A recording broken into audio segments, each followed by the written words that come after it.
आदर्श पत्नी निशा पति से बोली, एक बात कहूँ? शैलेश बोला, क्या? निशा उसके हाथ को तकिया बनाते हुए बोली, मुझे शहर अपने साथ मत ले जाओ, घर में माँ जी अकेली रह जाएंगी। शैलेश गुस्से में बोला, अकेली रह जाती है तो रह जाने दो, कुछ दिन अकेली रहेगी तो अकेला आ जाएगी।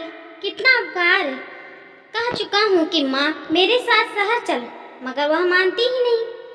मैं भी इंसान हूँ, शहर में अकेला रहकर थक चुका हूँ।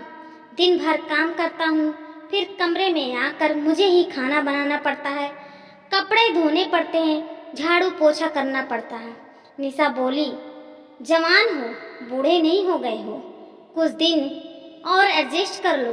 अभी यहाँ माँ जी को मेरी ज़रूरत है, अगर उन्हें अकेली को कुछ हो गया तो समाज आपको जीने नहीं देगा। वह गुस्से में बोला, तू ज़्यादा भाषण मत दे, सुबह हम लोग चल रहे हैं, बच्चों को भी साथ में ले चलेंगे, वहाँ अच्छी स्कूल है, उनकी पढ़ाई भी ढंग से हो जाएगी। निशा उठकर बैठ गई, फिर बोली, आपकी माँ ने कहा है वह ये घर छोड़कर नहीं जाएगी, क्योंकि इस घर में उनके पति के यादें बसी हुई है। अब मेरे भी फैसला सुन लो, मैं भी माँ जी को छोड़कर नहीं जाऊँगा। शैलेश का गुस्सा 7वें आसान पर चढ़ गया। वह झलक कर बोला, 10 साल से दूर शहर में रहकर नौकरी कर रहा हूँ, साल में 2-4 बार ही आ पाता हूँ, कहीं तुमने पीछे से कोई कसम तो नहीं कर लिया? ये तू नहीं बोल रही है, लगता है तेरे अंदर बैठा तेरा कोई आशिक बोल रहा है। निशा बोली, आ गए ना अपनी मर्द जात पर, जब जिद पूरी ना हो पा रही हो तो लांछन लगाने पर उतर आए। यही तो करते हो तुम मर्द लोग। बचपन में तुम्हें माँ और बहन इसलिए चाहिए ताकि तुम्हें समय पर खाना मिल जाए, कपड़ा धुला हुआ मिल जाए, साफ सुथरा घर रहने को मिल जाए, लाड प्यार मिल जाए। तुम्हारे नखरे उठाने के लिए और तुम्हारा गुस्सा सहन करने के लिए तुम्हें औरत चाहिए।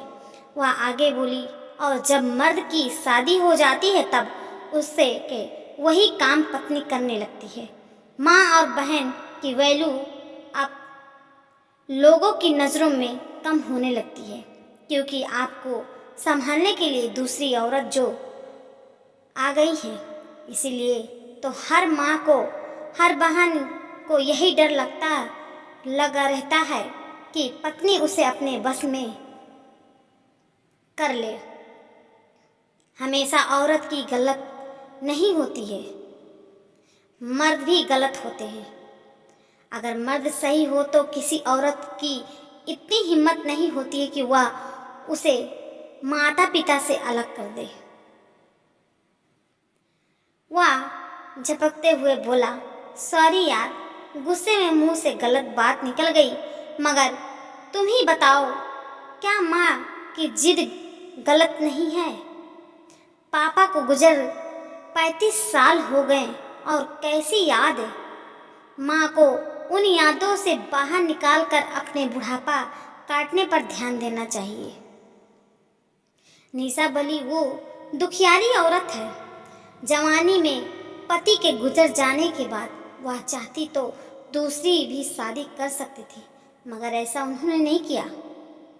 अगर वह ऐसा करती तो आपकी ज़िंदगी खराब हो जाती, क्योंकि कोई भी मर्द पराये इंसान के बेटे को अपने बेटा जैसा प्यार नहीं दे सकता।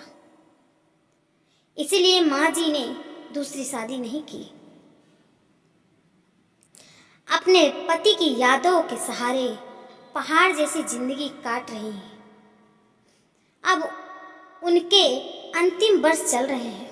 वह स्वर्ग में बैठे पिया से मिलने के इंतजार में जा रही हैं।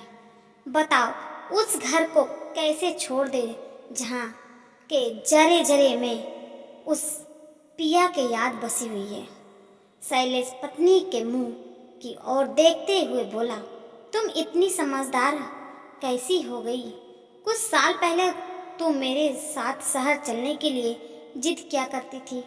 निशा उदास होकर बोली, इसीलिए समझदार हो गई कि मेरी भी माँ है। कुछ दिन पहले ही भाई और भाभी को समझा कर आई हूँ कि माँ के साथ अच्छा व्यवहार करें। अगर आज मैं माँ जी को अकेले छोड़ दिया तो किस मुँह से अपने भाई भाभी को अपनी माँ की सेवा करने के लिए कह पाऊंगी। शैलेश बोला, मुझे माफ़ कर दे, मैं माँ के साथ गलत करने जा रहा था। उस माँ के लिए जिसने मेरे लिए अपनी सारी जिंदगी होम दी। आज से मैं तुम्हारा ऋषि हूँ जो तुमने सही समय पर मेरी आंखें खोल दी। अगर हर औरत दूसरी औरत के बारे में तुम जैसे सोचने लग जाए तो दुनिया में कोई भी माँ अकेली नहीं रह जाएगी। जी हाँ दोस्तों, हमारी स्टोरी अच्छी लगी है तो ढेर सारा शेयर कीजिए, कमेंट कीजिए, लाइक कीजिए, सब्सक्राइब कीजिए और हमारी स्टोरी से क्या सीख मिली है कमेंट में ज़रूर बताइएगा। धन्यवाद।